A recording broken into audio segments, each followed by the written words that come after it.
5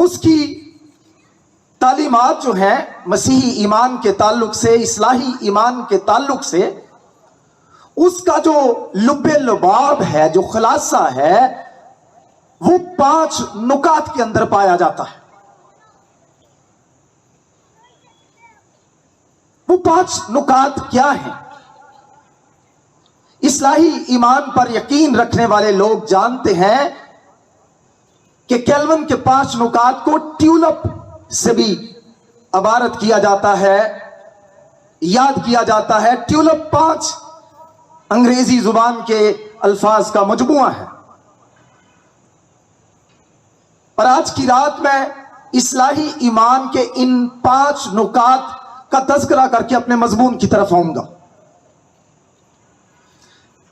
kelvin کے 5 نکات جو کہ اصلاحی ایمان کی حامل کلیسیاؤں کے ایمان کے بنیادی طور پر وہ 5 نکات ہیں۔ اس کا پہلا نقطہ ہے ٹوٹل ڈپریوٹی۔ اصلاحی ایمان کی حامل کلیسیاں اس بات پر ایمان رکھتی ہیں انسان گناہ کرنے کی وجہ سے قطعی یا کلی بگاڑ کا شکار ہو چکا ہے۔ کیلونزم، اصلاحی ایمان کی حامل کلیسیاں اس بات پر پختگی سے یقین رکھتی ہیں کہ جب سے آدم گناہ میں گرا ہے، اس وقت سے آج تک انسان قطعی بگاڑ یا کلی بگاڑ کا شکار ہو چکا ہے، اور انگریزی میں سے ٹوٹل ڈپریوٹی کہہ سکتے ہیں، کہتے ہیں، کلی محرومی بھی اسے کہہ سکتے ہیں۔ اصلاحی ایمان کا جو دوسرا نقطہ ہے، ٹی سے کیا ہوا؟ ٹوٹل ڈپریوٹی، قطعی بگاڑ یا کلی بگاڑ۔ ٹیولپ کا دوسرا نقطہ جو ہے وہ یو سے ہوتا ہے۔ اصلاحی ایمان کی کلیسیا اس بات پر ایمان رکھتی ہے کہ جہاں کلی بگاڑ ہے، قطعی بگاڑ ہے، اس کے ساتھ ساتھ خدا نے چونکہ انسان کلی بگاڑ کا شکار ہو چکا ہے، خدا نے انکنڈیشنل الیکشن کیا ہے، غیر مشروط طور پر لوگوں کو چنا ہوا ہے۔ ٹی سے ٹوٹل ڈپریوٹی، کلی بگاڑ، یو سے انکنڈیشنل الیکشن، غیر مشروط چناؤ یا برگزیدگی۔ اصلاحی ایمان کا جو تیسرا نقطہ ہے، جسے کیلون کا تیسرا نقطہ بھی کہا جاتا ہے، وہ ہے لمیٹڈ اٹونمنٹ، محدود کفارہ۔ خداوند یسوع مسیح نے ساری دنیا کے لوگوں کے لیے جان نہیں دی ہے، بلکہ اس نے صرف ایک مخصوص طبقے کے لیے، دنیا کے کچھ خاص لوگ ہیں جن کو اس نے چنا ہوا ہے، ان کے لیے جان دی ہے۔ اور اس کے لیے جو بہترین آیت بطور دلیل پیش کی جاتی ہے وہ کیا ہے؟ اچھا چرواہا اپنی بھیڑوں کے لیے جان دیتا ہے۔ محدود کفارہ، انگریزی میں سے پرٹیکولر اٹونمنٹ بھی کہتے ہیں۔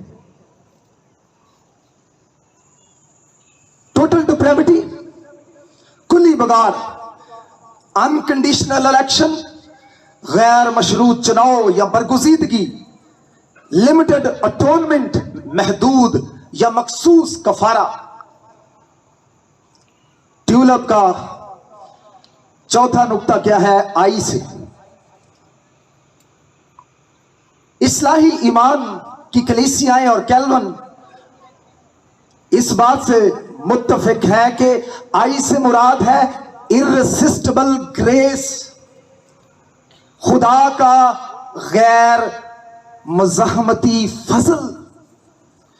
چونکہ انسان کلی طور پر بگاڑ کا شکار ہے، قطعی بگاڑ کا شکار ہے، اس لیے خدا جب کسی انسان کو چنتا ہے، بلاتا ہے، توبہ کے لیے اسے اپنی طرف لاتا ہے، تو اپنا خاص فضل اس پر کرتا ہے، اور جب وہ اپنا خاص فضل انسانوں پر ظاہر کرتا ہے تو کوئی اس کے فضل کے سامنے ٹھہر نہیں سکتا ہے۔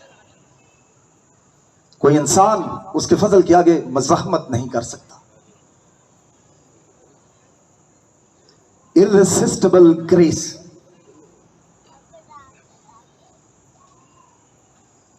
Total depravity, unconditional election, limited atonement,